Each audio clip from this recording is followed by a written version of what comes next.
travelled from Ireland straight into the heart of Transylvania.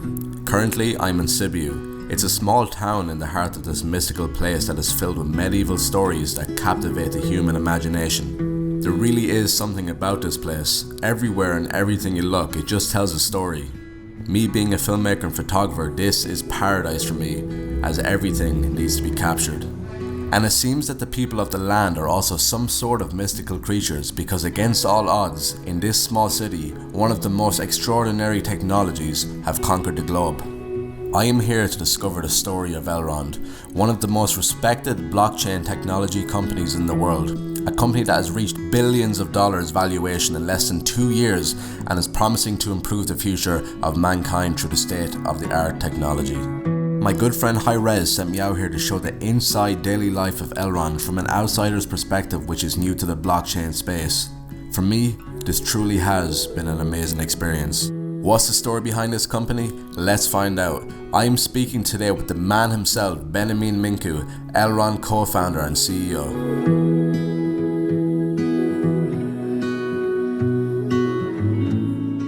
First off, I love this city. It has a lot of charm. Out of all the places in the world, what makes Sibiu a good place to start Elrond? This is a great question because I believe it poses a bit of a challenge. So Sibiu is of course a very small town. It's conservative. And then of course a lot of the things that you might do in the city at first are just not going to be accepted. So this means that you have to overcompensate, over-deliver, and then if you can overcome this initial obstacle, at that point Sibiu can become a really great advantage because you don't have distractions, it's really focused, and you can really build the stuff that you want to build. But I'd say that other than us being here, we could have, at least this is how I see it at this point, created things in other places as well, and it's probably the challenge would have been a bit different. But at the end of the day, the most interesting thing about Sibiu is that at this point it's extremely cool for us because it provides this structure for a lot of focus that we're doing. But then other than that, we're not necessarily living here because everything is on the internet and our communities are around the world and all of that. It seems like an impossible task to gather so many smart people in just one small town. How did you do it? What's your magic wand? This one is very tricky because I think just as I've outlined before, the really tricky thing is that in a small town you usually don't have enough talent pool with the kind of caliber that you'd want to start something like this. So in order to do it, we've literally looked for some very, very special people that were not only exceptionally talented, but then that I was extremely interested in them being able to extrapolate in a record time what they've learned in some particular field. We always reiterate this, that at Elrond we've built a team with which we can literally build rockets. But then getting the initial team meant that in this type of conservative town, it's a very, very tricky thing. So it's an entire conversation with each of the around 10 people that we've discussed initially. For each of them, I had basically a very special technical challenge that referred to something that they worked on afterwards. And I guess they were not only very talented, able to extrapolate stuff, but then there was also a bit of a degree of craziness at first, because whenever you're in a very good position and everything is nice, hearing about something like this, of course, when nothing like this has happened in your life and so forth, will sound at least a bit outlandish. to say the least. But then once we've started discussing about the technical challenge, I think this calibrated a lot of the conversation, because this you can not fake. There's no way around the technical challenge. You either solve it, which is extremely tricky, or not.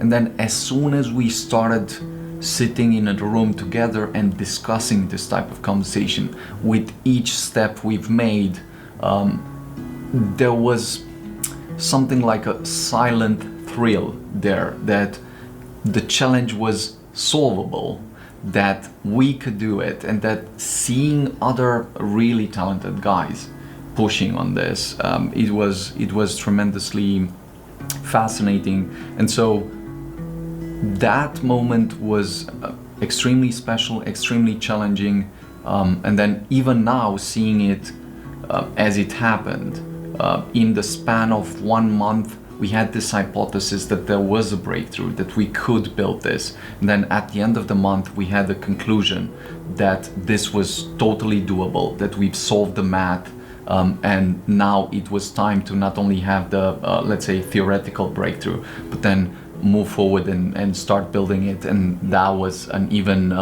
more difficult challenge than the first step. What about the EU? I mean, you are probably one of the most popular blockchain companies in Europe. How does the EU welcome you? Do you feel the EU is proud of its blockchain innovation? I think there's an interesting history with the EU, where Europe was at some point in history the epicenter of science, engineering, and artistic exploration.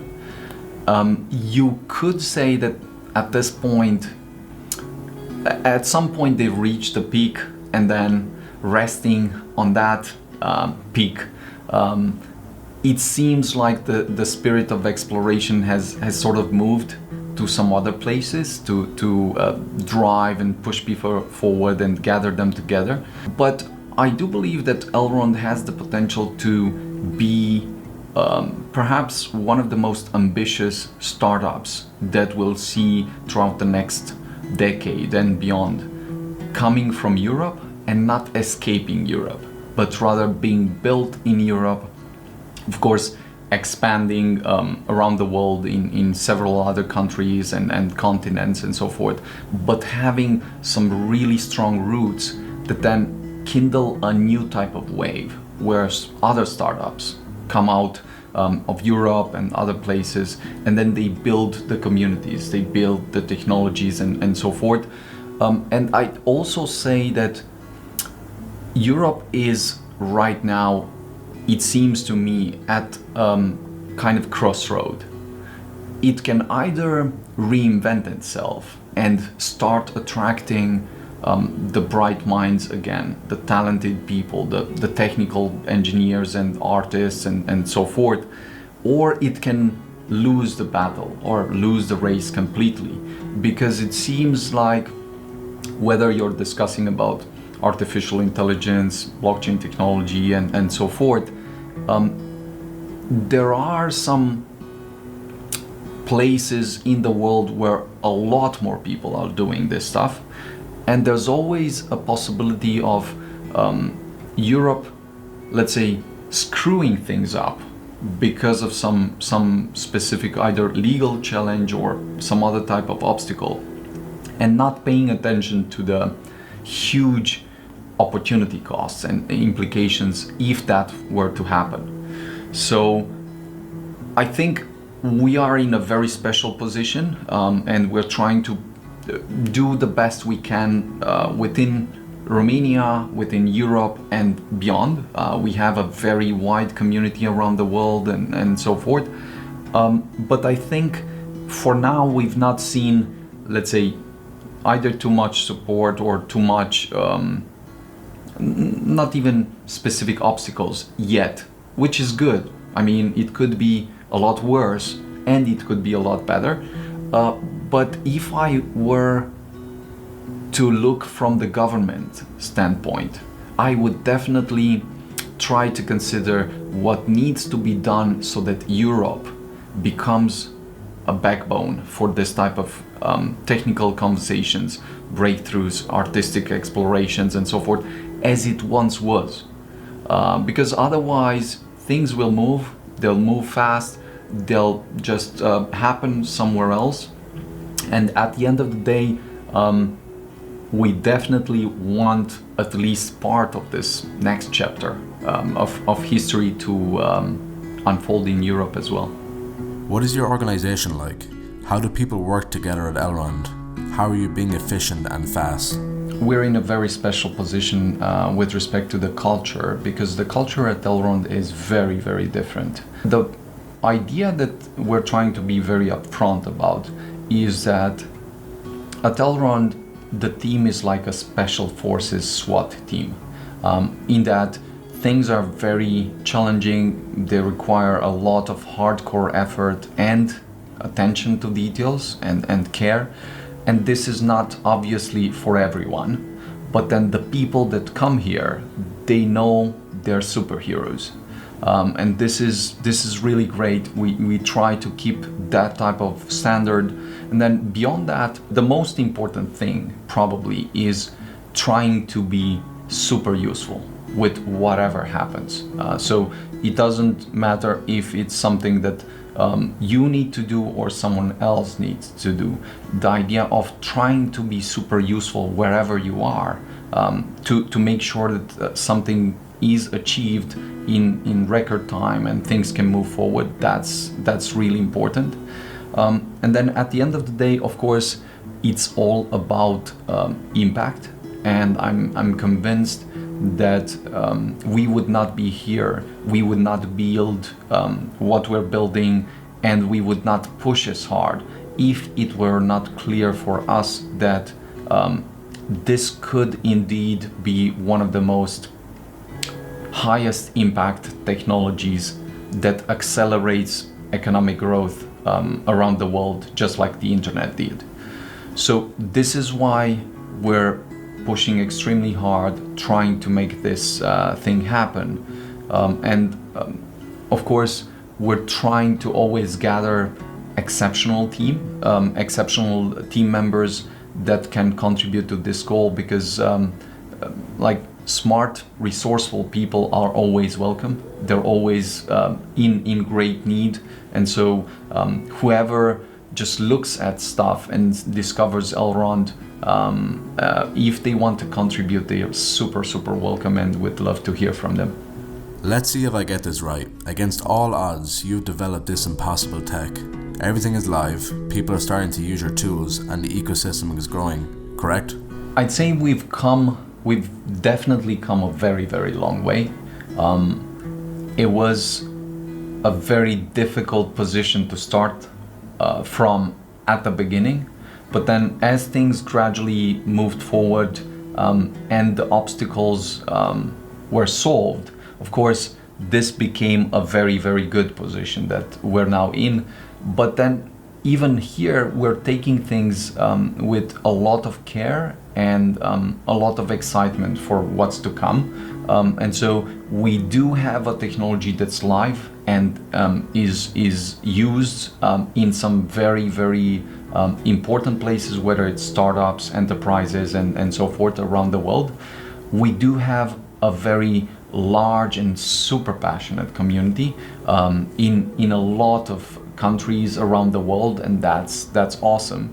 And so I think we're now at this point where a next chapter is about to begin. And so even larger players, even more special, let's say, applications are being developed, and as they're going to be announced, this technology will just take or enter a different type of phase, where it was the phase where everybody rejected the technology, then a phase where people tried to make fun, at least a bit of it, as it happens right now with Web3 and blockchain and so forth. And then there's almost a phase where people go in the exact opposite extreme, where not only is everyone on board, but they try to erase their memories of what it seemed like before. So I do believe that we're very close to that point, and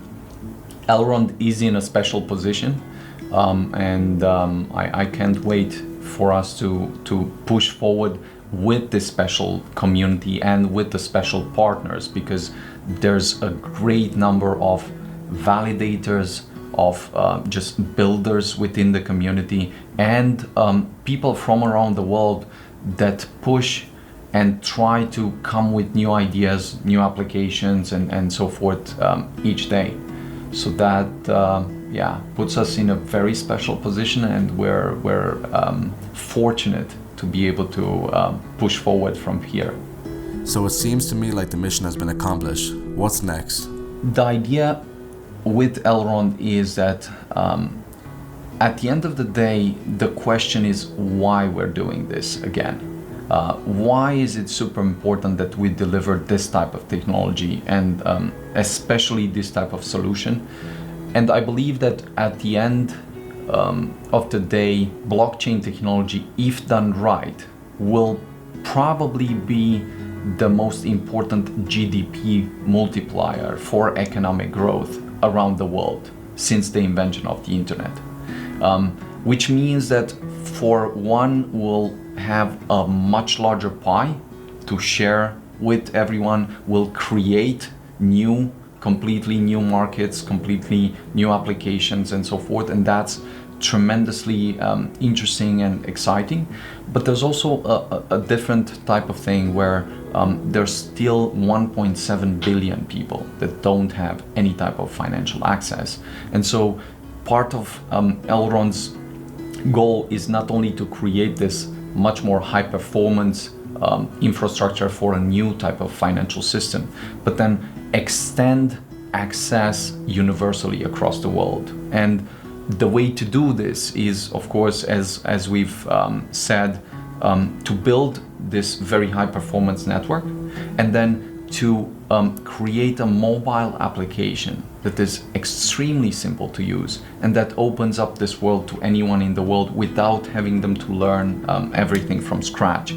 So I do believe that this is the most fundamental thing that we can contribute, and if this happens, we'll have a much richer and better world in many ways, just because economic growth tends to be strongly correlated with everything that we really love in a society. And the fact that we're opening this new opportunity for new people, for all the people in the world, that's tremendously important. Now, the end state that is definitely going to sound outlandish at first is us reaching a point that is or could be put on a Kardashev scale of progress, where what's even better than having a high performance financial system that works instantly across the world, inexpensively, and that everyone has access to, is this grand transition from this type of economy or financial system to a post-scarcity economy. Now that's, I'm sure, mind-blowing at first, because you cannot initially conceive how many things need to change for something like this to happen. But I believe that this is very similar to something like reusable rockets. The fact that people did not believe that this could be done did not mean anything, because it did not break the laws of physics and so forth.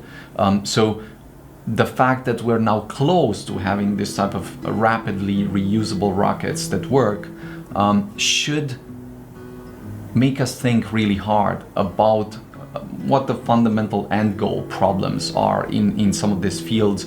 And I do believe that in finance and economy, there's definitely this thing that would change the entire game, and that's a post-scarcity economy. So how fast we would reach there, that's a different conversation. Of course, there are some tremendously difficult problems to tackle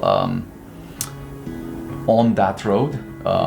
Solving the two problems that I was mentioning before, is definitely a place to start.